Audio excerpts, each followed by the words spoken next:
Xoş gördük, hörmətli izləyicilər. Sizə mayın 30-na olan hava haqqında məlumatı təqdim edirik. Bakıda və Abşeron yarımadasında hava dəyişkən buludlu olacaq. Arabir tutulacaq, əsasən yağmursuz keçəcək. Lakin gündüz yarımadanın bəzi yerlərində qısa müddətli az yağış yağacaq, şimşək çaxacaq. Şimal-şərq küləyi axşam mülayim şimal-qərb küləyi ilə əvəzlənəcək. Temperatur gecə 18-21 dərəcə isti, gündüz 28-33 dərəcə isti olacaq.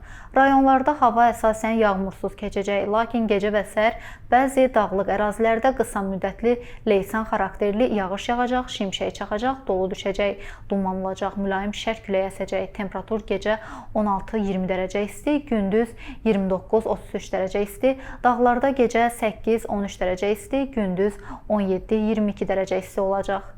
Belə dəyərli izləyicilər, hava məlumatını dinlədiniz. Bizdən bugünlük bu qədər. Görüşənədək.